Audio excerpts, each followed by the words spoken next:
په پریکټیکل کار کې یو بل موضوع چې موږ سره دغه فرض کا داسې ده چې تاسو یو دکان لرئ، دکان ته فرض کا دکان کې تاسو آیټم دی رایس، بینز، شوګر، اویل دا شیان خرڅوئ.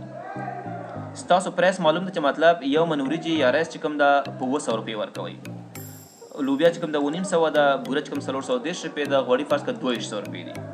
تاسو خپل دکان ته معلوم وي کوانټیټي څونه وریجې هم خرڅ کړئ، 3 منه، 4 منه، 15 منه، 6 منه. د یو من قیمت دومره ده، خو څومره تاسو خرڅ کړه، یا د 1 کیلو قیمت ورکوئ 100 کیلو هم خرڅ کړه. په همدې رقم د لوبیا قیمت، د بورې قیمت او د غوړو قیمت ورکوو. د دې موږ ټوټل څنګه معلومو؟ راځو په دې باندې ساده کلیک کوو، لیکو چې مساوي زمونږ پرایس چې د اجناسو پرایس ضرب ضرب علامه شفتو سره راځي، شفته به وښیي ضرب به کې د کوانټیټي سره او انټر به کوي. وایي که چېرې تاسو وریجې خرڅوئ من په 200 روپۍ او 3 من هم خرڅ کړه 100 روپۍ کېږي، 2100 روپۍ کېږي. ساده خبره ده. په دې کلیکو کې داسې ټریک کې دا ټول د ټولو آیټمونو ټوټل تاسو ما درکوي. کېدای شي دغه وریجې ستاسو مقدار ډېر شي، 15 منه شي. څومره شي؟ نو اتومات مجموعه بدلي. که دا مثلا فرض کړه 10 منه شو، اتومات دا مقدار خپله څنګه کېږي؟ بدلېږي ورسره. او غواړم د ټولو مصرف وباسم، فرض کړه ګاهک ته هم دغه شیان خرڅ کړه، دونه اجناس یې واخیسته، غواړئ چې ټوټل وباسئ، نو څه وکئ؟ الټ مساوي بیا ووهئ، الټ مساوي او انټر یې کړئ، وایي ټول 16010 روپۍ کېږي، 16010 روپۍ کېږي. یو بل شی ما هم په همدې فرمول ته ورته یو بل ټیبل جوړه کړې ده چې هغه اوور ټایم ډیټیل ده. فرض کړئ دغه دا زموږ د کمپنۍ نوم ده، ورته بیکګراوند ورکوم، فرض کړه داسې یو بیکګراوند مې انتخاب کړو ورته، او ټیکس کلر مې ورته وایټ کړه، لږ هم لیکل ورته غټ کړه تر څو واضح ښکاره شي، او دا هم واغسته په دې رقم باندې یو بیکګراوند فل کلر هم ورته ورکړه او رنګ ورته ودرکړه داسې، دا دواړه هم وکړه. په دې کې موږ ته وایي فرض کړه موږ سره کارګران کار کوي، دا کارګران نو موږ هلته فرض کړه د هادي زیرک سرویس کمپنۍ لیمیټډ په نوم باندې یو کمپنۍ لرو چې هغې کې موږ سره کسان پس له وخته کار کوي. مثلا موږ سره په دې کې نمبر دي څو کسانو کار کړي، په کوم تاریخونو باندې کار کړي او نومونه څه دي، دا هم ورکړه. ریټونه دي، ګوره اوور ټایم کې ټول کارګرانو ته یو قسم معاش نه ورکول کېږي عموما.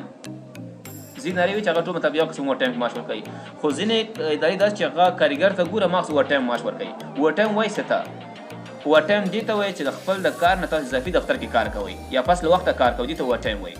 فرض کړه دې کس ته 80 روپۍ ورکوي، دې بل کس ته 100 روپۍ ورکوي، دې بل ته هم 100 ورکوي، دې ته هم 100 ورکوي، دې ته هم 100، دې ته 80 ورکوي، مطلب هغه نظر فعالیت ته هغه پیسې اوور ټایم څه کوي؟ ورکوي ورته. 100 ساعته کار وکړه، مطلب په یو ساعت 80 روپۍ ورکوي، خو 100 ساعته کار یې وکړه. دا ټول زه لرې کوم، صحیح ده. نو دې کس دونه کارونه دونه اوور ټایم ریټ ده مطلب، او 100 ساعته کارونه معلوم دي، زه غواړم دا معلوم کړم. سمپل د همدې فرمول په شکل ده چې مساوي لیکو زمونږ د اوور ټایم ریټ چې دې کس ته موږ اوور ټایم ریټ پیسې ورکوو، 100 روپۍ ورکوو، ضرب یې شفته ووښئ، ضرب یې زموږ هاورز او انټر به یې کوي. 80 روپۍ ورکوو، 15 ساعته کار یې کړی، په ساعت به 90 روپۍ ورکوو، او 100 ساعته کار یې کړی، 5 ساعته کار یې کړی، 100 روپۍ کېږي 350، او تر اخره په داسې ډرا کې د ټولو کسانو اوور ټایم څنګه کېږي؟ اټومیټیک تاسو درکوي. بیا زه معلوموم خپل دفتر دپاره معلوموم چې دا کسان چې ما سره اوور ټایم کار یې کړی 100 روپۍ زه دې خلکو ته ورکړم یا 100 روپۍ ما دې خلکو ته ورکړه، پوه نه شوئ؟